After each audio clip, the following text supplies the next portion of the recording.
Mental models are a way to frame reality in different ways. It could be as simple as the concept of a dollar bill. The constructs of it are these. There's a lot of depth to what is a dollar. The concept of currency is underneath that. The concept of the way that it's traded is underneath that. So just this one sense of this $1 bill has a ton inbuilt, right? And then there's the piece of it, which is if you actually were looking at a dollar bill and tried to draw it out, you would be able to look at it and then try to draw it and make as close to a proximate copy of it as possible. But if you didn't have one and you tried to draw it, you'd have a very odd looking dollar bill, but the concept would probably still translate to another human because the model exists for them in the same framework as us. So that's where I look at it from the most base version of it, which is these are constructs. These are models. My name's Joel, and I'm a recovering nerd. I spent the last 25 years bouncing between creative jobs and technical teams. I worked at places like Nickelodeon to NASA, and a few other places that started with different letters. I was one of the first couple hundred people podcasting back in the early aughts until I accidentally became an IT analyst. Thankfully, someone in the government said, "Hey, you're a nerd that talks good," and that spun me off into the world of startups, branding, and marketing. For the same sort of researchers and startup founders that I used to hang out with. Today, I help technical people learn how to get noticed, get remembered, and get results. On Nerds That Talk Good, I want to help you do the same. I talk with some of the greatest technical communicators, facilitators, and thinkers that I know who are behind the big brands and the tech talk that just works. You may have noticed that I took a couple weeks off, or maybe you didn't. I don't know. Maybe this is your first time listening. Thank you. Welcome. I was out for a couple weeks for some client workshops and for my wedding anniversary. It was an amazing time. Sorry to have missed you guys, and let's get into today's guest nerd. Today on Nerds That Talk Good, I am excited to welcome Juan Carlos, a writer, a poet, storyteller who blends his vulnerability, humor, and insight to create powerful connections with his readers. His work explores identity, healing, and the messy, beautiful journey of being human. He's written many essays, poems, performances, books, and the stuff that he's working on right now is very exciting, and we'll dig into that. He invites us to slow down, reflect, find meaning in our own stories. I can't wait to dive into the creative process. He's another deck designer. I'm very excited about that. Juan Carlos, thank you so much for joining. You are today's guest nerd. Thank you very much for having me. Really appreciate it. I want to start off, just obviously where I start most conversations, with the nerd origin story.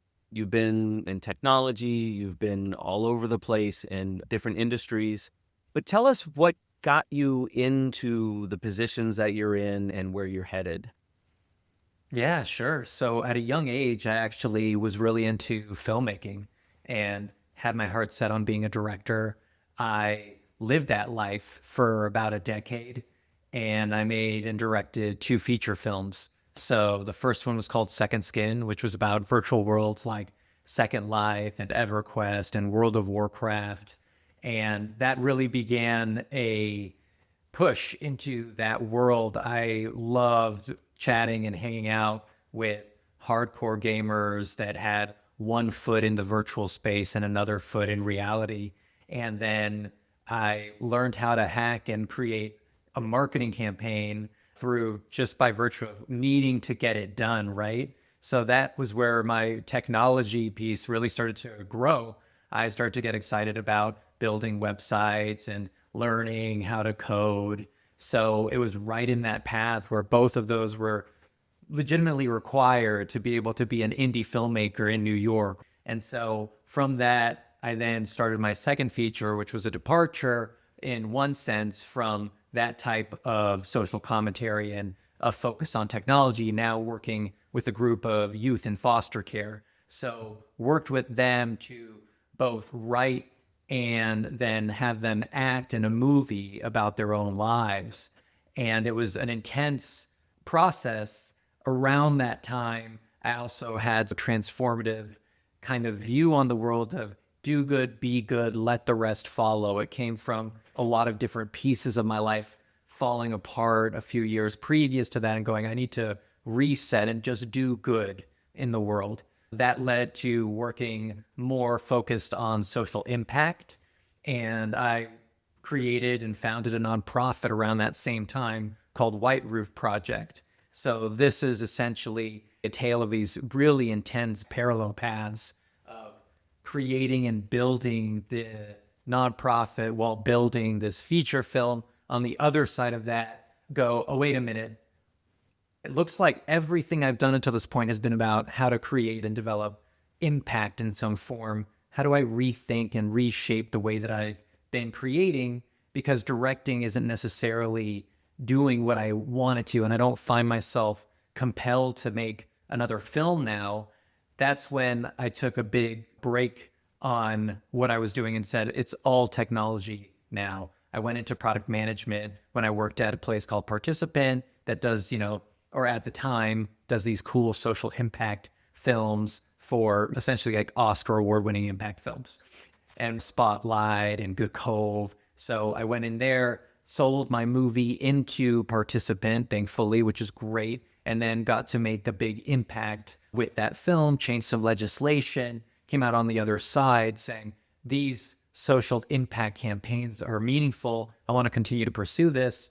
Created, now going into that sort of startup, fast-paced technology world, that led through to leadership in product and technology, ultimately where I've landed today.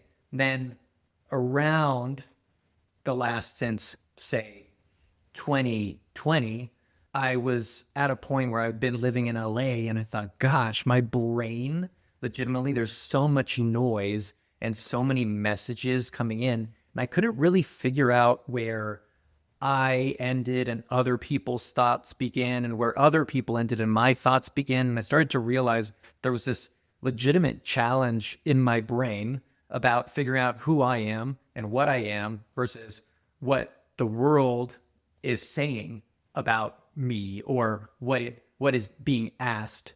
So societally, what are the ways in which I am an independent thinker that legitimately have my own thoughts versus what am I compelled to think because of all the influences that are happening externally? And this is a problem in maternity right now, right? Where we live inside this space, but that's the liminal space where I was really starting to find myself going, wait, what are my limiting beliefs? How am I thinking about these things incorrectly or correctly? Some of these items that I'm thinking of are really important and valuable. Some of them don't make any sense at all. And I don't know why I've held on to them. Maybe I've held on to them since I was a child and didn't recognize them.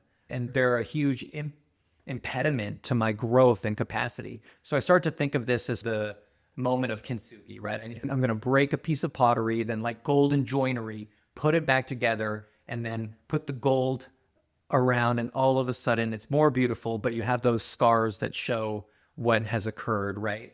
And that's the healing process of essentially, I thought of it a little bit as thinking of it as a eulogy for the old self, right? There's a moment where you let the old self die, and then there's a new self. And so from that perspective, I was taking both the Kintsugi and this concept and bringing it through. I started writing about mental models around that time because that's what I found as essentially the big concept that led me to the eureka of here's how I can learn to think for myself more formally by using frameworks to essentially engage and see the world in new ways and think clearly versus what I think had been happening before was a lot of trust your gut, a lot of instinctual kinds of decision making, which isn't necessarily wrong or bad in the right context, but contextually knowing the difference is extremely important, right? Started writing, thinking, dove into Charlie Munger, the legendary investor, dove into Shane Parrish and a lot of the other folks writing about this kind of content, and then started just doing some digging on my own through textbooks, etc. Ended up looking at basically 1,000 mental models, distilled it down into 100 mental models, said, these are the 100 mental models that I find to be the most valuable from a Swiss Army knife type of perspective. You can use any of these no matter what domain you're in. It could be something that's based in mathematics or psychology. However, it's for anyone and everyone, and you can use it really to fit into any type of scenario. And that's what I wanted with this new deck that I'm putting out, that we're our friendship is based on our love for deck making, right? So I built that deck with that in mind. How do I put and distill these concepts into some framework that allows me to build that out? And honestly, when I first started building it, it was mostly just on little white cards, right? Just little poker cards. I'm just writing these down because I wanted to remember them myself. And so I was using that as the impetus. It was really just driven from building and wanting to build for myself. And then I formalized it thinking maybe I should share this out. And I think some of the folks who I was working with were going, "Oh, I'd love to see these," And so I'm going, "Oh, well, I could make a deck. I could make a prototype. I could do this." So I started to think about it from that perspective. It's really the first product that I've built from the ground up for myself versus everything else up until now has been with other in mind first. And so this is the first time we're going, I've got a product and I think I love it. I'm excited to see how it fits in with the world. It's incredible to me to think when you actually start to take a step back and quantify and identify that there could be as many mental models as 1,000. And it's not that surprising knowing how the human brain works, but the task and the challenge of, okay, these have similar words, but they're really doing the same thing, or they're both a Phillips screwdriver. One is more applicable than the other. Stripping it back and doing that personal work yourself. It reminds me, I don't know if you're familiar with Brian Eno and Peter Schmidt's deck, The Oblique Strategies, which I would still love to get my hands on a copy. They're rare. But that was something that they just did on their own. It was just, oh, I've got an idea, let me write it down. And as you use and apply and reapply and evaluate, you're able to identify, like you said, that Swiss Army knife. Maybe it's not everything you need, but it's the core. How long did that take you? Oh my God. Actual work, not just, it's been a lifetime of. No, I would certainly not say it was a lifetime either. So please do not confuse my intention there. I'd say from the time that I started writing the actual cards down was about maybe 2.5, 3 years ago. And it was stayed in that format. No, not 2.5, 2 years ago. So 2 years ago, wrote it down, was in there writing it, had it there in front of me. And then it was probably not long after that ChatGPT came out. And I thought, oh my gosh, I think I want to translate this into ChatGPT. This would be really fun to make an iOS app out of. And this is the first time that I, as someone that is not necessarily technical, I have done some very light coding. I've made some websites. I have that marketing type of background to be able to build. And then I've formally gone into product. So I have an understanding of tech enough to be dangerous, but not necessarily as being someone that is legitimately capable of coding in Swift, right? Right. And so this is the first time that I'm able to pick up an application and go, help me write this in Swift. I want to make a native iOS app. And I was just this is like legitimately the first days of Chat GPT 3.5 at the time, and wrote out some code, started getting it working, and was able to put all of those mental models into this app. And I'm going, oh goodness, that's cool. But then fundamentally, as I'm finishing that app, I'm looking back and going, but the tactile nature of these cards is missing. I have this app now, it's in the App Store. I went all the way, which if you've tried to do that, it's randomly hard to put it on the App Store. So, you get 6, 7 tenths out of the way through making something. And then the last stage is all of the crud that Apple needs to put you through to essentially get it on the store itself. But after that, I was still going, gosh, I miss this. I miss having the deck because I love having just a card right in front of me every day. I love the action of being able to use it as an oracle type of deck. I love the ability to make recipes, and there's a way that you can rifle through a deck and then put these things together and go, oh, this is a valuable way to frame this up. It's really challenging to do that in digital. And so I love the idea of going back and going, no, I want to formalize the deck. The deck is an important piece of how to create and build analog. And maybe it was also a process of there's pieces of us that are that AI is going to be there for, that we absolutely need. And I love AI, so I'm excited about the future of AI. And then that said, there's this piece of us that we need to still have creative processes that exist in the real world. And to me, that's the really nice mix of this for Remind, is you have this ability to have the deck and utilize it in a myriad of ways. And then you also have the app. So if you're out and about, you don't have the deck. Hey, here it is, handy. I've saved all the ones that I love, handy. There's a little widget that you can see daily posts on it, all handy.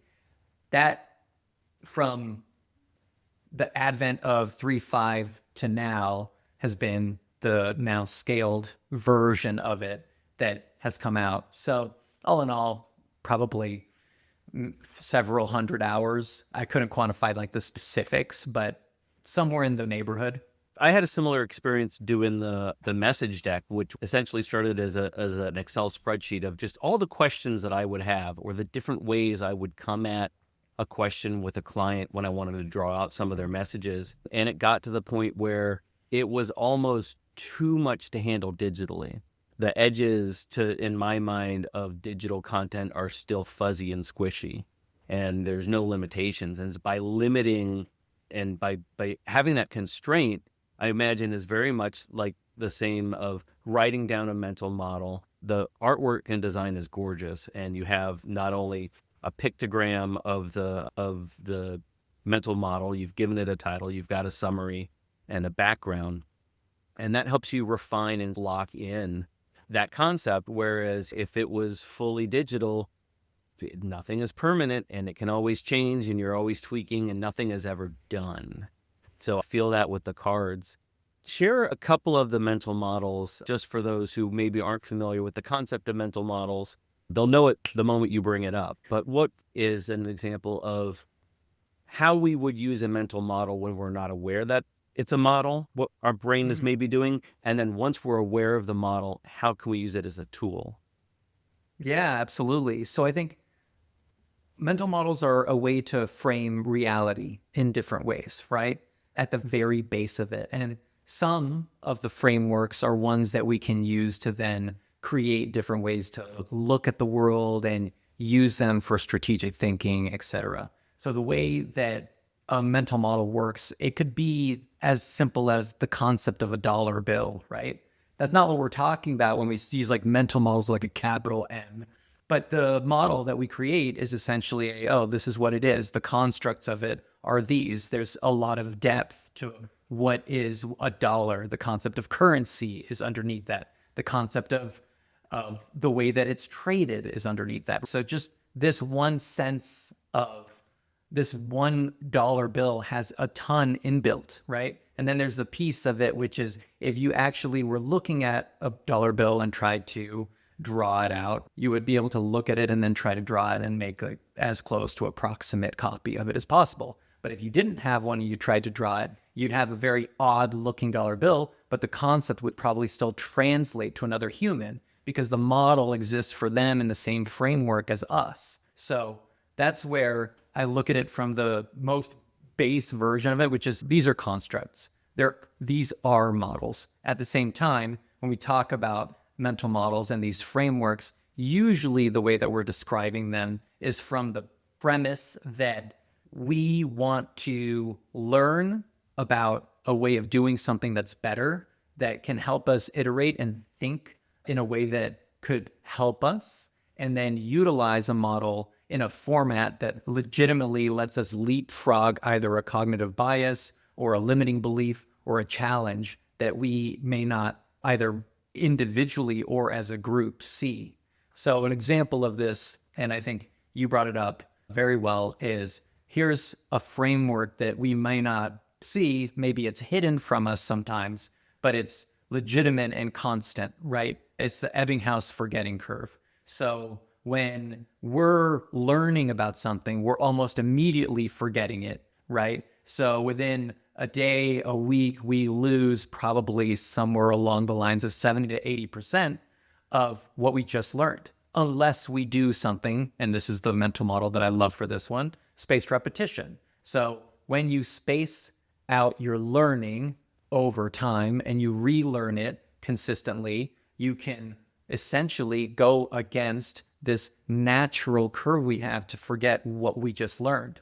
For me, that was one of the biggest reasons why I wanted the cards in the first place. Kept on finding out. I'm reading about these things. I'll read a book with literally 300 of these things, right? I think that one was Super Thinking. And I loved that book. And I went to recall some of what I learned. I went, oh, shucks. Can't remember one of these off the top of my head. And I just wanted something that I could do that spaced repetition with.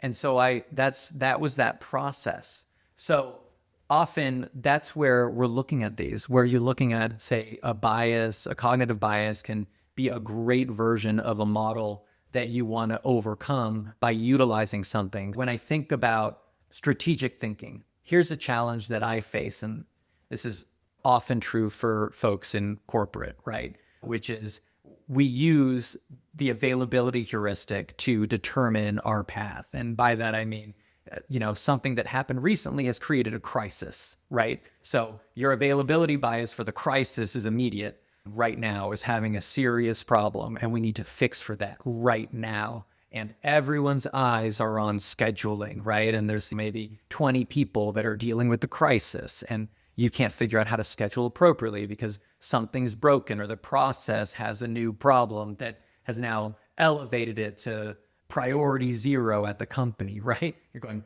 like red lights are everywhere. And then you go, whoa, a week ago we were being really strategic and intentional, but today we're not. Today we're in full-blown crisis mode, fix it. And a lot of new priorities are asking for attention. How do you get folks to take a big step back when you're in that sort of giant alarm bell scenario? And obviously it happens in corporate, but it happens pretty much anywhere at any given time. And I think about it like this: when I utilize a recipe of these mental models, it's to remind myself, that's why I called it Remind, right? But I use it literally to remind myself of the process and the recipe that I want. And so I'll start with first principles. Can I break this down to its fundamentals? And Steve Jobs canonically has used this as the way that he thought about an iPhone, right? So from soup to nuts, there's a lot of phones out there at that time. You got Palm, you have all these other little phones that have come out. You got BlackBerry, right? So everyone knows about these. How do you make a fundamental leap forward that changes everything? And that's what the iPhone does at that time. That's first principles thinking. How do you take it back down to the basic building blocks and then rethink how someone's supposed to perceive and change the way that they can utilize something, right? Fundamentals. So that's my number one. When I'm in these moments where things are going wild, how do I take that big step back and look at it from first principles? Then the second is second order thinking. So now we're looking at, so most of the time you're looking at first order consequences. If we fix that this way, we're going to be good to go. But you don't think about the second order consequences of making that change. An example of this might be investment, right? So when say the stock market crashes, right? Or is crashing like it did recently. And we're looking at like the beginning of, say, a recession. I don't know, hypothetically. So you're in this scenario, and what do you want to do? You desperately want to get your money out of there. You don't want to fall with the sinking ship. You don't want to go down with it, right? So the idea there is, hey, I need to get this out so I can ensure that I hold myself back from losing more. But the challenge is, one, you're going to be pulling out when it's low already, right? So the second order effects are like you had a serious loss, and then now there might actually be an ability at this moment to buy in or do something else that would be effective and actually create a success story. And there's people in those scenarios that are going to be able to do that, right? Where actually the right way to go is use, and in some cases people have these pretty interesting complex algorithms to buy. But if you stop yourself from that, you'd stop yourself from that growth. So number one, first principles. Number two, second order thinking. Number three, inversion. And this one I love. It's like very near and dear to my heart, but it's the idea of anti-goals, right? So when I look at solving for a problem, I try not to look at the goal that's right in front of me and say, that's where I want to go. It's more a question of where don't I want to go? So I put X's on the map of things I don't want to happen versus only going toward the one thing I do want to happen. And if you do that, then at least you understand, hey, we can go in a lot of different directions that all lead to success, right? But it's not necessary to get the maximally successful outcome. And in fact, by doing that, you might have a challenge and that goal may not have been the correct one. So it's better to know where you don't want to go in many cases. That's number 3. 4, after all that thinking is Occam's razor. Simplest path is the best path. And then 5, now that all of the thinking has occurred, it's time to do a thought experiment and ensure that you have done the right kind of processes in place to be able to say, I can see these different routes forward, and these are the ways in which we may or may not be successful in these scenarios.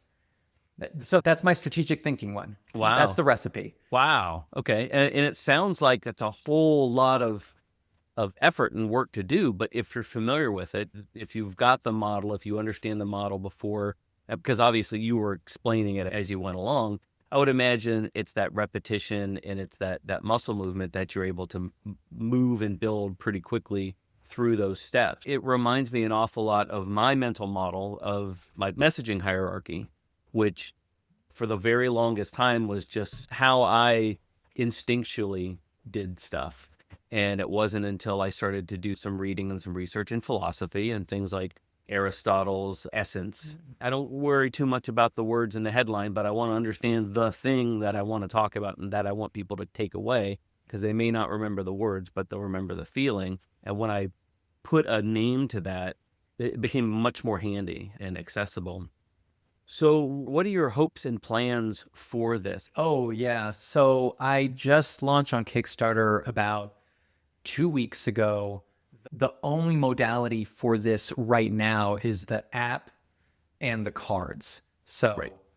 It's a card deck. There'll be inside the deck, there will be a booklet of many of these recipes that I have found through trial and error to be valuable. And one of the things that I'm going to be building into the app is the ability for anyone to make recipes with anything that's in the application itself. So there'll be a conduit to be able to do it for yourself and then share it with others, which that's one of the biggest things that drives me is how do we build a community around these frameworks and then be able to share out what works best for us in these different scenarios, right? So one thing that Munger talks about is this Lollapalooza effect, where in concert, there's a lattice work of these models that you can use that then create either a more persuasive scenario or are more influential. Cialdini's book Influence, if I'm sure you're familiar with it,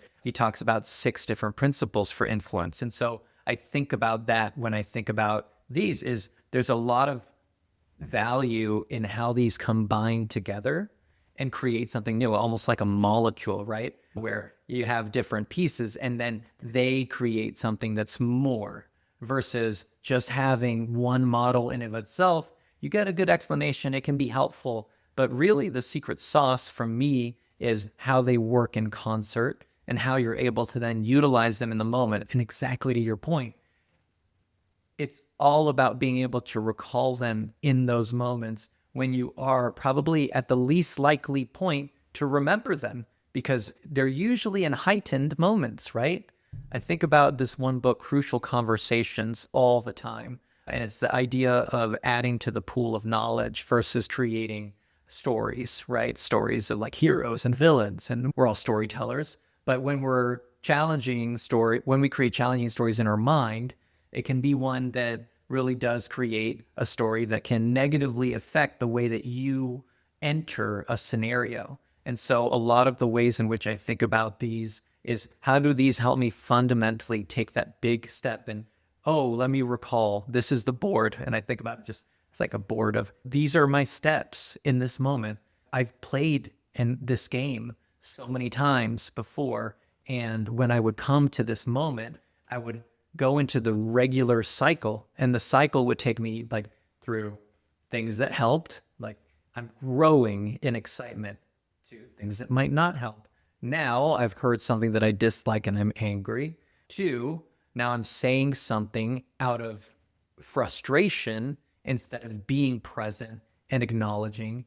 Now into I'm on the other side where often we feel some level of shame or challenge. And then you go back through the cycle, at least for me, right? I'm not explaining everyone's cycle, but often we run through cycles that are nearly self-determined because we don't relearn or change the way that we run those games. And so for me, that's models, frameworks helped just take a giant stick and send it into the spoke of the bike that was running that same exact script over and over. That's fantastic. Yeah, sounds like you've been talking with my wife. She is amazing at pointing out the patterns and cycles and things that I do. And she said, if you would just say yes instead of no, I'm not, we could avoid a 30-minute conversation, because eventually you're going to say yes, or you're going to acquiesce. And every time I'm like, you're absolutely right. But every time that wheel comes back around. Yeah, I've downloaded the app and played through it a little bit in the demo time, but yeah, I'm gonna unlock that and then definitely have that more to the ready. Hello, this is Joel just breaking in. Just for a moment, I'm practicing my narrator voice. You want to know why? It's because my book is coming out and I am right now recording the audiobook. I'm so excited. I'm trying to decide whether it's more like an NPR, hi, welcome to Be a Nerd That Talks Good. I'm your host, Joel Bench, or, maybe I'll lean in and maybe you'll have to let me know. Would you listen to a 5-hour audiobook on being a nerd that talks good? That sounds like probably not. Anyway, I'm really excited. Thank you so much for Juan Carlos for joining me. But I wanted to bust in here and share the really great news. Be a Nerd That Talks Good. It's being loaded right now on all of the platforms in ebook and print form, and you're going to be able to get it and pre-order it very soon. So if you want to be on the list, head over to nerdthattalksgood.com/book. Sign up for that book army so that you will know the moment it goes on pre-sale. It would mean a whole heck of a lot to me. But let's get back to this awesome conversation with Juan Carlos. I'd love to talk about maybe a memorable project where some of these approaches came in handy, or maybe when something surprised you when you were going at it with one particular model and something turned you around. Because I'm imagining that this is beneficial both personally and even collectively, but there's probably a difference in how you approach that with the self and with the team. So how would you employ some of these corporately and collectively? Or how has that worked for you in your other capacities? Sure. So I think one of the big things that has occurred for me in the last couple of years are thinking about the models from within that problem space, right? So I'm within the problem, I'm living in this moment, and one challenge that I faced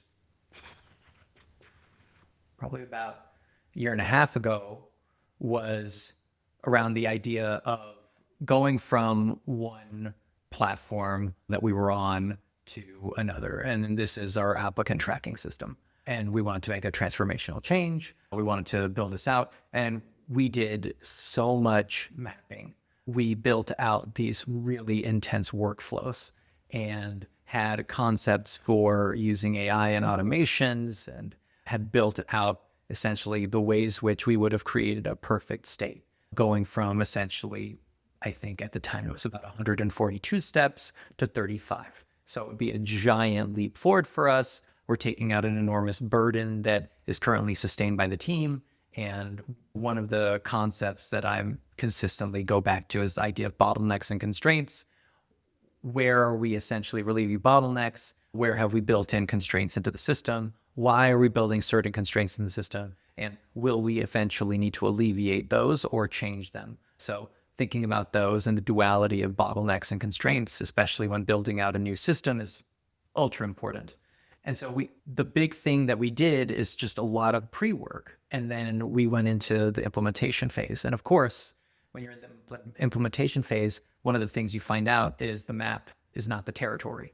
And that's my big one that I think is been primary for me in a lot of these big implementations where you're on essentially a 6-month waterfall, which Lord knows I want to ever be on a waterfall type of approach to a project. We're very much Scrum at where I work, but when it comes to implementations, you get stuck footing the bill with these giant waterfall type of projects often, because that's the way they work. It's, hey, we're going to build these things, but they're going to be done in this format and we're doing everything before we go live. So in that scenario, the map is not the territory is fundamental to me to then prime myself in the right ways to know where to go and what to do, because I want to always go back to the map and say, we said we want this and this, but you have to be flexible enough to understand, hey, no, now that we're in here and we're actually doing the work and we see what's occurring, things do need to change and things will have to change ultimately. And so one of the big challenges that we had was during the onboarding workflows, which you essentially go from this applicant that's in the new hire scenario to now they've been hired and we're onboarding them. And there's about 25 steps within this one part with a lot of different places where we need to add compliance and document uploads that get verified, et cetera. And we talked about certain automations and we need to update that because the rule set is one that we can't necessarily sustain in the same format.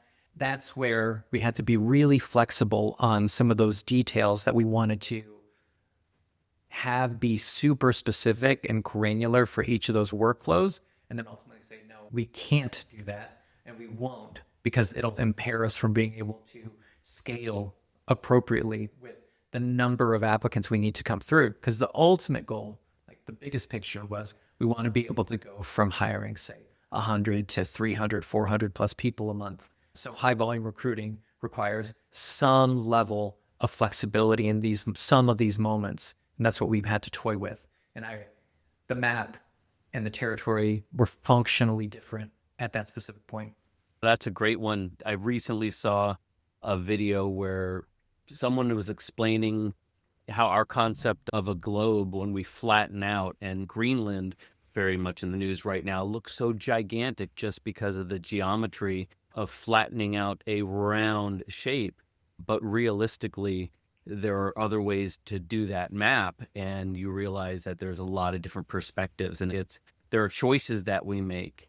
So understanding that there was a need to wrap a three-dimensional shape and flatten it because it was a lot easier to carry paper around, that necessitated a choice which changed and distorted our perspective for a long time. And I'll look up for that video and I'll drop it in the show notes. I always like to do a little bit of extra credit for people who want to look those out. But it was one of those things that we're aware of, but until you see it and until you see it demonstrated, you don't really understand about those biases. So that's cool. That's very fascinating. This day, and agreed 100%, to this day, even if you've shown me Greenland in that smaller concept, I can't actually wrap my head around it.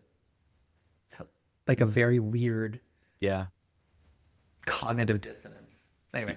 Yeah. And I think that's the thing is there are things that we learn, and there are many different cultures that maybe have different models. And so they really have a hard time wrapping their head around a new model. Once you're 20, 30, 40 years in, the brain is set. So having the opportunity, and I call this breaking people's brains, just enough so that you can introduce other concepts is super duper powerful. You've mentioned some books, and I'll include those in the notes as well, but who are right now some of your people that you're inspired by, people that are informing, even as you're continuing to do this work, people who are doing similar things to yours that you look to? Oh, for sure. There's a lot of it is on LinkedIn and Instagram, honestly, that I follow a lot of these influencers like Sahil Bloom. He just came out with the 5 types of wealth, I believe. And one of the basic premises of the book is around time wealth. And when you're young, you have billions of minutes or billions of seconds of time, right? Whereas now, as you get older, you're not. And would you ever trade places with someone who, like, say, Warren Buffett, right? Would you want to trade places? That's a billionaire many times over, right? But he doesn't have much time left. Would you make that trade for maybe a couple years of life for all the money in the world, basically? And I think most people would probably say no, which is interesting because when you think about it, when we think about what we need, we always beeline toward money, not time, but reversed, untrue. So Sahil Bloom, he's great. And I find him to be endlessly fascinating with the way that he posits the world. Similarly, Shane Parrish, I got into him early listening to The Knowledge Project and I loved it. And I use those models all the time. I actually have all 4 of his books right behind me. So those are the great mental models. I both listen to them and read them. So love that and use that. Similarly, I'm a big fan of Taoism and the Tao Te Ching. So Lao Tzu ranks highly. That's not necessarily someone that's influencing on social media these days, but I think permeates culture. Ryan Holiday for all of the thoughts around Stoicism. Who would have thought that Stoicism would have such a heyday right now? But I think it rests legitimately on this guy's shoulders for why Stoicism is important to this many humans in this current state. So I love that. And there's, of course, Munger himself, who I think that's the godfather of all of this work and the thinking, I should say, godfather of codifying this work, not the actual models themselves, which come from hundreds of different people who all were building and creating in all these different disciplines.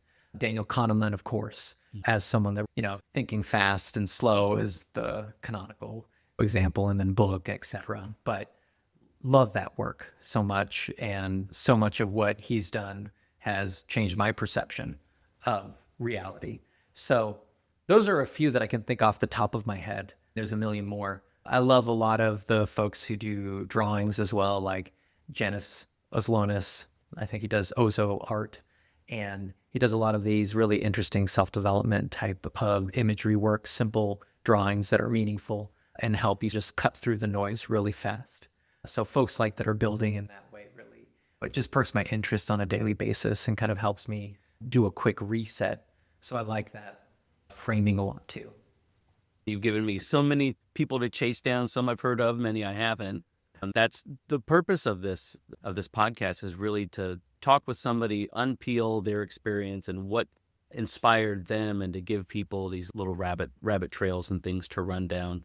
I'm assuming the answer is going to be reading, but what do you do outside of this endeavor or your professional time that really energizes you and recharges you? I'm assuming, again, reading and Instagram, but what surprised us? Well, I play the didgeridoo, not well. That sounds, when you say it like that, reading on Instagram sounds super lame. I know. That's why I wanted to, I'm sure it's much deeper than this. You're very much a student of the human condition and drawing in all this stuff, but surprise us about what we might not know that really excites you. I'm not outing you for anything here. No, you're good. You're good. I am good. So I think a couple things. I live in Joshua Tree, so I live in the desert, and I love the desert. And I've been here. Part of the reason why I came out here was to get a sense of space and a sense of self. And that's what happened in 2020. And then I started writing about these models. But one of the things that really got me is that it feels like an alien landscape here. And going on these really long, beautiful hikes helped elevate and separate me from the din of noise and to be able to really live into that quiet. My house is essentially right near a flood area.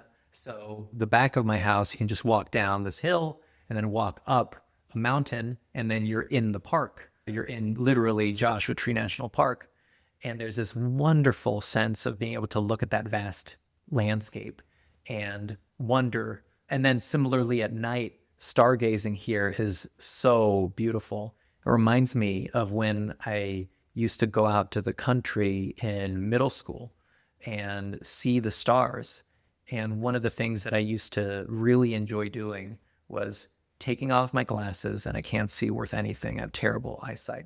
And look at the stars and then put them back on and look at the different ways I don't know why I would do this, but it would help me see this is the way I naturally see things. And this is the way I see when I have the right frames on, literally.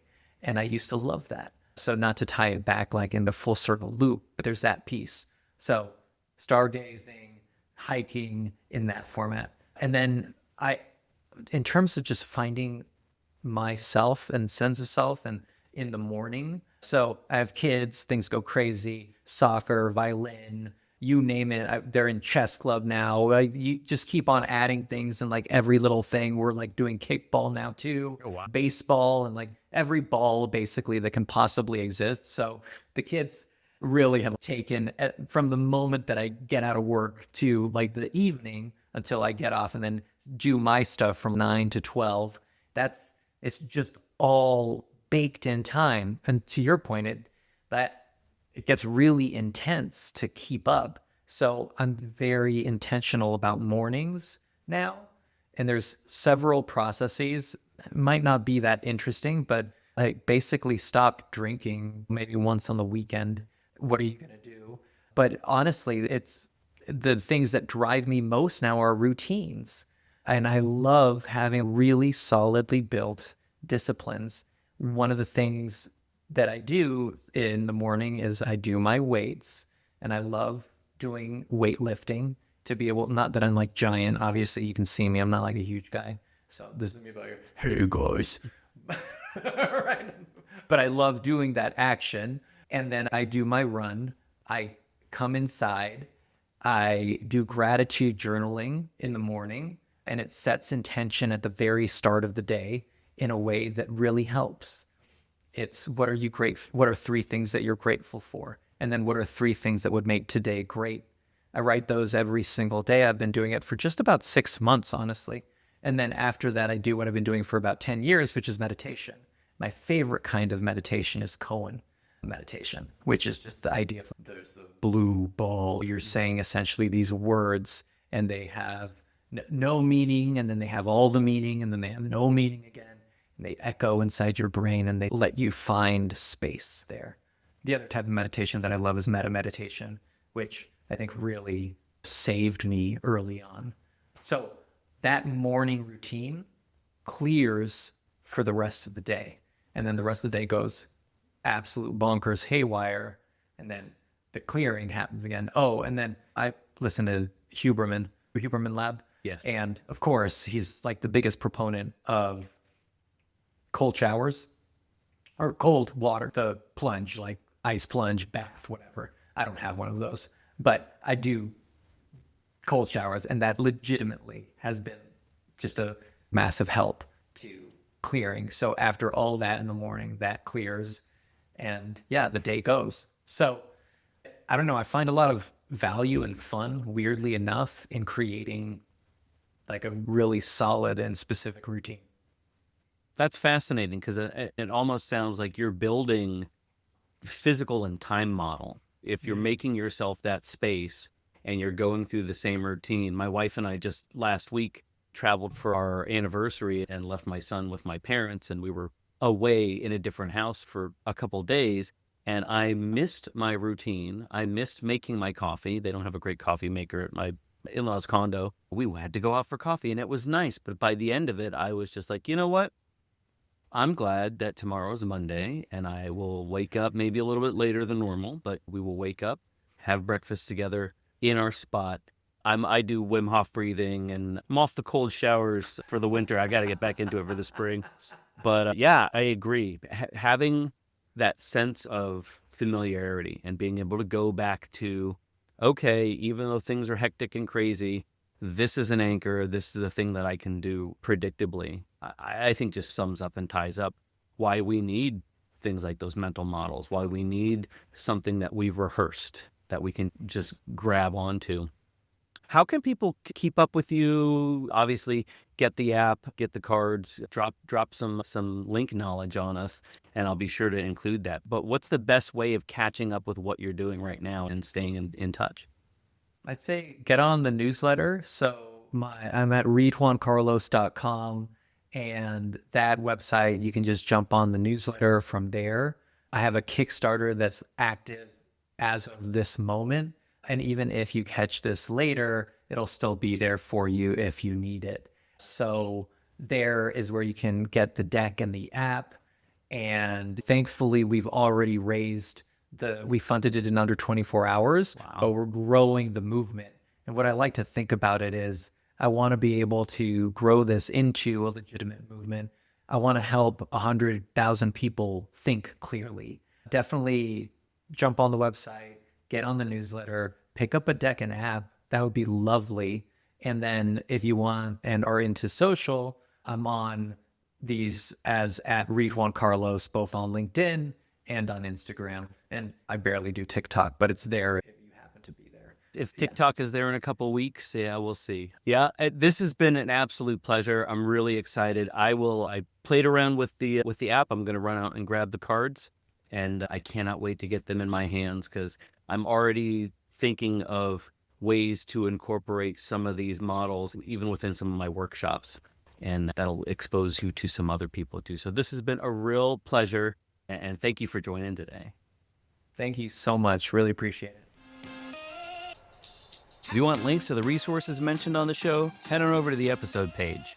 And for information on booking a message therapy workshop, getting your hands on the message deck, to check out my upcoming book, or just buy me a coffee, go to nerdthattalksgood.com/podcast. Until next time, happy messaging. Remember, you don't have to speak well. You only got to learn how to talk good.